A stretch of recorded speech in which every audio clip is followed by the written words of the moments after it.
Hey everyone, my name is Dave Nixon and welcome back to another episode of the Peak and Flow podcast. Today I'm going to talk about a simple subject, yet important, and it's how to spot an expert. Now, this, I guess the idea for this podcast came from watching a reel on the socials of Mr. Lane Norton, BioLane on Instagram, and it was actually him being interviewed, and he talked about a really simple, I guess, concept that he would share with people to help them figure out what kind of information they would like to follow, because there is a significantly large amount of information available to human race right now, more than the old Encyclopedia Britannica in the books. Harder to update back then. But either way, a lot of information. And so the idea for him of how to spot an expert actually came from when he interviewed a guy called Alan Levinovitz. And Alan mentioned that the key difference between spotting an expert amongst a lot of other maybe knowledgeable information providers, but spotting the expert was that they were unsure. Really, it sounds counterintuitive, but they were unsure. And this is a really beautiful thing to understand. So I'm going to pick it apart a little bit today and offer a couple of things towards the end of either how yourself could move forward being in that subject matter expert, or when looking for information within itself anyway. So I remember when I first was like, okay, how do I do more social media content? What ends up going viral? And looking at that as a concept. And one of the key things was it was divisive. So a lot of viral pieces of information, I guess, divided people. So it can shock, it could be black and white. And a really common marker for a lot of people that may have a decent amount of knowledge, but the way that they portray it, right, is that there's these sweeping statements, sweeping global general statements, or fix-alls, or be-alls, or this is right, this is wrong. They make it easy as opposed to really allowing simplicity to the nuance. Now, when we can make what is nuanced simple, that is exceptionally different from making it appear to be easy. So there is a simple and easy are worlds apart. They're not related, right? They look like cousins. They're not at all whatsoever. I had a conversation with my lawyer actually today. We're talking about one of the phrases he said is that a lot of people can commonly look for the easy way out. And I was like, sort of. My experience tells me that they'll commonly look for a familiar way out. And that's one of the key things here, is that when we're looking for information, how often are we looking for information that we are familiar with, that we relate with, that helps support our ideas? Now, I know there's a whole nother conversation behind this around this concept of, I guess, an echo chamber. But really what we're looking at here is, what am I missing? When we have this capacity, when looking for information and researching of what am I missing, how can I add that to what I can see, and start to see our ideas as separate to us as the person holding those ideas rather than those ideas holding us. We have this beautiful space to be able to be open, to be able to see perspectives, to be able to see nuance, and from there be able to really diagnose a potential problem, diagnose a potential issue by seeing the depth of the issue as opposed to seeing the surface level problem, that the symptom maybe that someone's dealing with, and then making sweeping statements that that's what's going to fix weight loss or happiness or anxiousness or whatever we portray the problem to be. And we've got to be careful to actually not be part of the problem in doing so, of actually perpetrating the problem that we're pretending to fix. Interesting.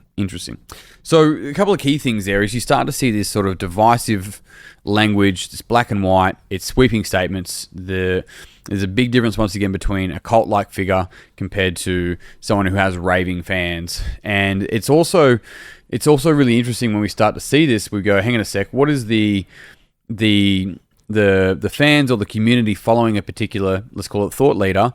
What are they like? Are they open, or are they just black and white as well? It's just like, nah, that's it. Everyone else is stupid. Is it this type of language? Is it this type of posturing and status, like hierarchy status of power, as opposed to a hierarchy status of competency? Right? That's two very different things.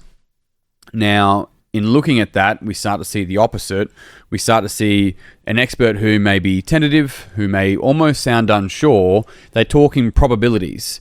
but they're very, very mindful of giving all-out solutions unless they have all the information, and even then, they're still tentative in what they're offering. And the reason being is that they don't know. They go, look, my experience tells me this. However, it's going to have to depend on a couple of different factors. So, and one of those factors is, what decision do you want to make if it's your problem? What are you wanting to do with this? So this uncertainty isn't on behalf of not having knowledge. It's on behalf of not knowing that. Well, actually, no, it's on behalf of knowing there isn't a right answer. What is the best way forward given the information that we have right now? That might be a better way to think about it than what's the right approach. In doing so, we allow this openness and this attempt to be able to move forward and try things. And in that, we get the chance to learn and deepen our understanding of whatever we're facing, whatever our problem is as well. So it's this approach of tentativeness, this approach of certain uncertainty on behalf of progress, not on behalf of no action. It's a really, sounds almost like a more subtle difference, but it's a really, really important difference to be able to have this sort of breadth of understanding of like, well, firstly, what am I missing? What can I see? Then what am I missing? Right? And given that, does that change any of the information that I now can see or think or consider? And given that, is this going to continually change moving forward? Now, I understand that I'm talking in global or general terms. I don't have a specific example here. I'm saying these are the types of questions that we can ask ourselves to be able to see more than what we're currently seeing. And in doing so, the more that we see, the more that we know, the more we realize we don't know. This is where your experts end up lying. And it's because they, in simple terms, won't take a one-size-fits-all approach. It can't, but there's a probability for sure. And it goes back to the conversation where I'm like, as a coach, and then think about it for whatever other career that you've got. But as a coach, don't worry about being a good coach. Don't worry about it. Don't interest yourself with that. Focus on being an experienced coach. Good is subjective. Experience is this continual development, continual moving forward, and continual contribution to a particular industry or space. And that's what I'd really encourage people to do. Meet yourself where you're at and continue to walk down that path. And that's how you continue to contribute, as long as you continue to give as well. Because so much of the information, and amazing information, I've paid thousands of dollars of my education, but also I've either been given a book or maybe, bought a book for $30 that has been profound in the way that I think, and then therefore in the change that I make within my communities as well. So I remember one of my clients, he's a senior ex-international gymnast.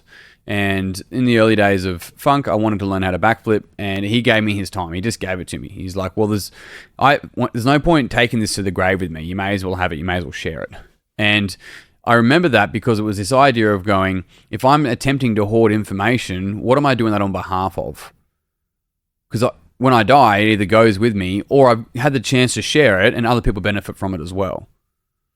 So with that approach, what I'd offer you, if you're and speaking to different people and different individuals that are in a position where they're like, I don't know if I want to do this, like start a podcast or blogging or, sharing my ideas or whatever the case might be. It's like,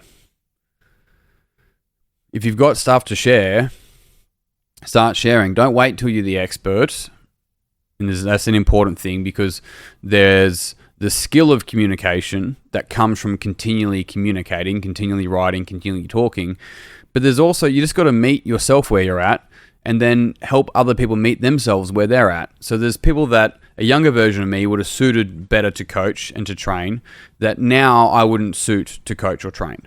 So there's different people now that I suit, that it's a good fit for me at my stage, that to coach or train, but won't suit me again in the future.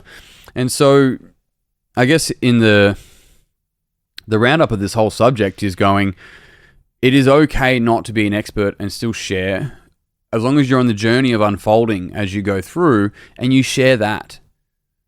Like I mentioned this on a previous podcast, it's okay to be wrong.